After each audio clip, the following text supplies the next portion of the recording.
Okay, let's talk about how to hold the saxophone. So basically, we're going to start first with our thumbs. Now, with your right thumb, this is my right hand, look for the hook that is near the bottom of the saxophone. Yours might just be metal, mine has this coating on it. So we're going to start with our right thumb and put that underneath the thumb rest. That's all you need to do for now. We'll talk about our fingers in a second, but for now, just get that thumb in place. All right, your left thumb. Your left thumb is going to go on the top thumb rest, which is going to be a circular landing pad for your thumb underneath what is called the octave key. So there's a key here that's kind of oblong shaped, and then a circular pad underneath that. That's going to be where your left thumb goes. So place your left thumb on that thumb rest. It's going to be at a 45-degree angle, pointing up towards the octave key.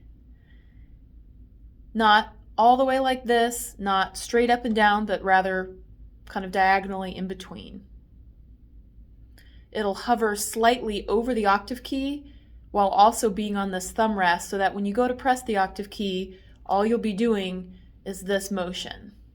So if you're down here and you need to press that key, you'd have to jump up to do that. So we want to place it where it's partially over the key already, not pressing it, but just kind of there, so that whenever we do need to use it in the future, all we have to do is pivot the thumb and press down.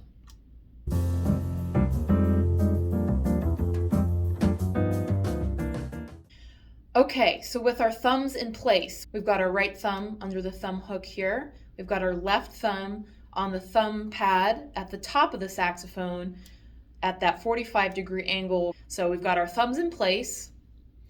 Next, what we need to do, now you can sort of, again, with the neck strap securely attached and our thumbs in place, we can kind of pivot the saxophone so that it's up and down. And simply curve your fingers, in both hands, curve your fingers over the keys.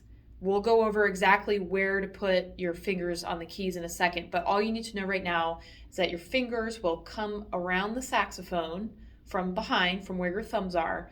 They'll come around in a curved, not flat, not pointed, not like this. They'll be relaxed and curved. The key is really staying relaxed. You're going to hear us say that a lot in these lessons, staying relaxed. It's very essential to playing well and playing your best. So in a relaxed manner, curve those fingers around. So when playing the saxophone, remember that your left hand will be on the top of the saxophone and it will be curved around these keys here. Now we don't want to press any of those. We want to go around them and not press them. Thumb is on the back rests like we talked about. My fingers are curved around. Now let's talk about where exactly our fingers go. So without my hand here, these are the keys that we have. We have a top key that mine is just metal here, but yours could have another one of these pearls on them. So this may look different on different saxophones, but you're going to have a tippity top key up here, and then you're going to have a circular key, a little key, another regular size key, another regular size key, and then this group of flat keys here.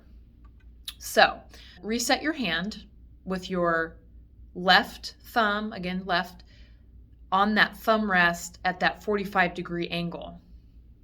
And then relaxed curve your hand around, and with our first finger, we're going to skip that top one. So skip over that one and put your first finger on the first key that has this pearl, or in other words, the key that's right above the tiny key. So key above the tiny key with your first finger. Now your second finger, your middle finger, we're going to skip the tiny key, skip over that one, and then put your second finger on the next key down. So we have the first key above the tiny one, and we're skipping the tiny one, and now we're putting our second finger on the key below that. Now our ring finger is going to go on the key below that, and then our pinky is going to rest on the pinky keys here. We're not going to press any of these keys down right now, but we're just going to rest our fingers lightly on top of them. So this is what it looks like with this pinky rested more on the top side of this. Eventually we will play all these, but right now we're just going to rest the pinky here at the top. Here's an example of left hand or top hand placement on, this is on my tenor, but the keys look a little different. So I mentioned that the first key might have a key pearl on it, which my tenor does. So the first key, which is the key that we're going to skip over, actually just looks like the rest of the keys. So in that case, it can be a little bit more confusing, but whatever the top key is on your saxophone, this is the first key that I have the option of pressing. That's the one we're going to skip. So on my tenor, it looks like a regular key. And also remember that you can use the tiny key as another reference point because we want our first finger to go above the tiny key. So in this case, where it might look more confusing, maybe I'll just find the smallest tiny key and know that I need to go one key above that, and then skip the tiny key, and then second finger here, and then third finger, and then pinky table. Now, one thing to keep in mind, which you might have already noticed with my hand, is we want our finger to be in a place where we can very lightly just press the keys. Like if our finger's over here and it's past the key, it's gonna make that motion kind of awkward. So we don't want that. And again, we're not pressing any of these keys either. We're making sure that our hand goes around this without pressing anything.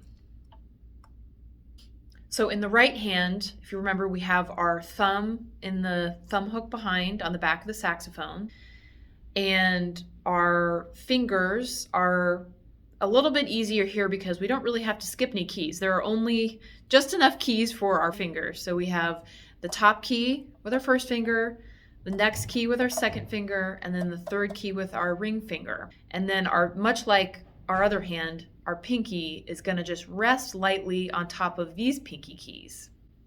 So we're just going to rest that here. So this is what it looks like.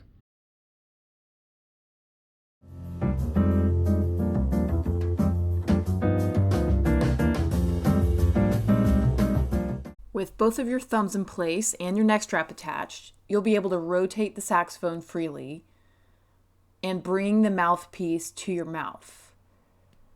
And you want that to come right to you. So adjust the neck strap as needed to make sure that that mouthpiece comes directly to your mouth without having to tilt your head or reach for it, and without having it hit you in the nose. So you'll want to adjust the neck by unscrewing the neck screw and adjust the mouthpiece on the cork in order to get everything in just the right spot so it'll come directly to your mouth without straining or leaning or reaching.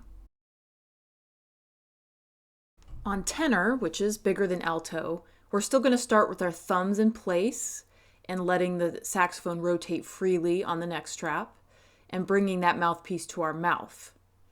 And then you can still adjust the neck strap, adjust the mouthpiece on the cork, adjust the neck by unscrewing the neck screw, and still make sure that that mouthpiece comes straight to your mouth. However, if you notice on tenor, it is going off to my right side slightly.